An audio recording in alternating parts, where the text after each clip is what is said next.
తెలంగాణ ఎట్లా పడితే అట్లా తిట్టిన ఆయనే, తెలంగాణ ప్రజల ఆత్మగౌరవానికి విఘాతం కలిగించిన ఆయనే, తెలంగాణ ఆవిర్భావ దినోత్సవంలో రైట్ ఇది ఒక ప్రజల ఆకాంక్ష, తెలంగాణ రాష్ట్ర అభివృద్ధికి మేము కూడా సహకరిస్తాడు పర్లే. కానీ మరి ఈ నవనిర్మాణ సభను పెడతాడు పోయి గుజరాత్లో పెడతలేవు, పక్కన కేరళలో పెడతలేవు, పక్క తమిళనాడు పెడతలేవు. ఓన్లీ తెలంగాణకు వచ్చి ఆయనే పైసలు ఇస్తే ఏ నటన అంటే ఆ నటన ఏమంటాడు, ఏ డ్రెస్ వేసుకోమంటే ఆ డ్రెస్ వేసుకొని ఎగురుతాడు. ఇక్కడికి వచ్చి భారతీయ జనతా పార్టీ డైరెక్షన్ ఇలా ఈ డ్రెస్ వేసుకొని ఎగురుతుండు. తెలంగాణ వైషమ్యాలు సృష్టించాలి, రాజకీయమైనటువంటి విమర్శపూరితంగా మాట్లాడాలి. కొండగట్టు అంజనేయ స్వామికి సంబంధించి ఈరోజు ఎవరైనా దేవాలయానికి పోతే రైట్ ఒక పెద్ద కార్యక్రమం చేసుకుంటారు.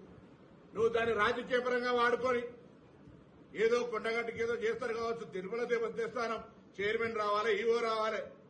నువ్వు దేవాదాయ శాఖ మంత్రి కూడా కాదు. అయినా పోనీ సరే పరాయి రాష్ట్రమైన వస్తా ఉన్నాడని గౌరవించే విధంగా గౌరవించడం. ఇవాళ ఎందుకు మేము మాట్లాడుతున్నామంటే తెలంగాణ కోసం పార్లమెంటు సభ్యుడిగా ఆనాడు సకల జనుల సమ్మె ద్వారా తెలంగాణ అందరూ కూడా తెలంగాణ కావాలని అడిగినాం, పోరాటం చేసినాం.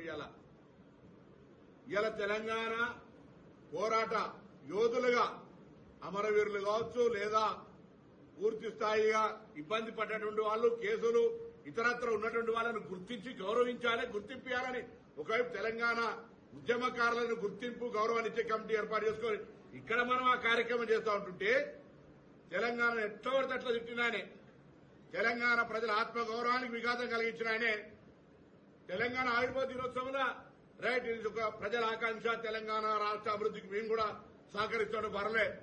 కానీ మరి ఈ నవనిర్మాణ సభను పెడతాడు పోయి గుజరాత్లో పెడతలేవు, పక్కన కేరళలో పెడతలేవు, పక్క తమిళనాడు పెడతలేవు. ఓన్లీ తెలంగాణకు వచ్చి ఆయనే పైసలు ఇస్తే ఏ నటన అంటే ఆ నటన ఏమంటాడు, ఏ డ్రెస్ వేసుకోమంటే ఆ డ్రెస్ వేసుకొని ఎగురుతాడు. ఇక్కడికి వచ్చి భారతీయ జనతా పార్టీ డైరెక్షన్ ఇలా ఈ డ్రెస్ వేసుకొని ఎగురుతుండు. తెలంగాణ వైషమ్యాలు సృష్టించాలి, రాజకీయమైనటువంటి విమర్శపూరితంగా మాట్లాడాలి. రైట్ నువ్వేమైనా పెట్టుకోవా, ఇది డెమోక్రటిక్ కంట్రీ. కానీ నా గుండెల మీద దాన్ని, నా తెలంగాణ ప్రజల ఆత్మ గౌరవాన్ని గాయం కలిగించేటువంటి కోనసీమ కొబ్బరి చెట్లు తెలంగాణ వాళ్ళ కళ్ళతోటి మాడిపోయినాయి అంటే, లేదా తెలంగాణ ఏర్పడితే 11 రోజులు అన్నం తినలేదు బాధపడ్డా అన్నటువంటి వాడు ఇక్కడికి వస్తే మాట్లాడే ముందు దానికి జవాబు చెప్పాల్సిందిగా నేను డిమాండ్ చేస్తాను.